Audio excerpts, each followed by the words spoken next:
तस्वीर के पीछे छिपा है बड़ा सियासी संदेश। अखिलेश ने तैयार किया लोकसभा चुनाव 2024 का प्लान। साल 2024 के लोकसभा चुनाव की तैयारी समाजवादी पार्टी अपने परंपरागत वोट बैंक मुस्लिम यादव के साथ ही दलितों पर और फोकस बढ़ाएगी। वर्ष 2022 के विधानसभा चुनाव में भी इसी सफल फॉर्मूले को अपनाकर सपा ने करीब 10% वोट बढ़ाया था। अब फिर इसी फॉर्मूले को अपनाकर सपा आगे बढ़ने की रणनीति बनाएगी। यूं तो अखिलेश यादव ने MY के साथ दलित वोट बैंक को जोड़ने का प्रयास तो वर्ष 2019 के लोकसभा चुनाव में बसपा के साथ गठबंधन करके कर दिए थे। हालांकि यह गठबंधन चुनाव में सफल नहीं रहा और बाद में टूट गया। पिछले कई चुनाव के नतीजे इस बात के संकेत हैं कि प्रदेश में बसपा लगातार कमजोर हो रही है।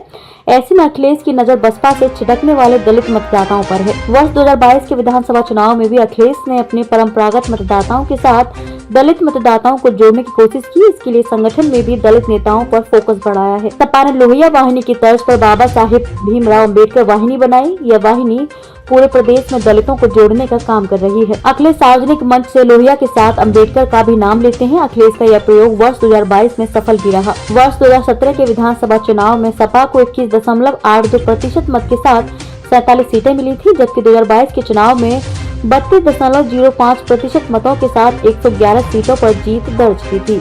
इनमें 18 दलित विधायक भी हैं। सपा की कोलकाता में हुई 2 दिवसीय राष्ट्रीय कार्यकारिणी में भी दलितों पर फोकस बढ़ाने के साफ संकेत दिखाई दिए। 9 बार के विधायक व 5 बार मंत्री रहे सपा के राष्ट्रीय महासचिव अवधेश प्रसाद को यूं ही इतनी तवज्जो नहीं मिल रही है।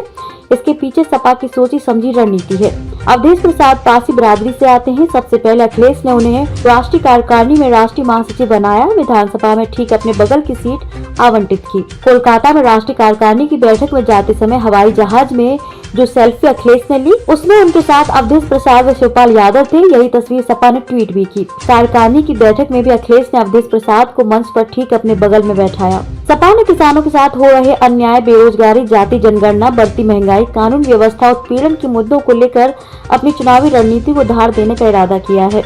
बूथ स्तर तक पार्टी अपने संगठन को मजबूत करेगी। मैनपुरी लोकसभा उपचुनाव की तर्ज पर एक बूथ 10 यूथ का फॉर्मूला लोकसभा की सभी 80 सीटों पर लगाकर प्रत्येक बूथ को मजबूत किया जाएगा। कार्यकारिणी की बैठक में भी अखिलेश ने अवधेश प्रसाद को मंच पर ठीक अपने बगल में बैठाया। सपा ने किसानों के साथ हो रहे अन्याय, बेरोजगारी, जाति जनगणना, बढ़ती महंगाई, कानून व्यवस्था, उत्पीड़न के मुद्दों को लेकर अपनी चुनावी रणनीति को धार देने का इरादा किया है।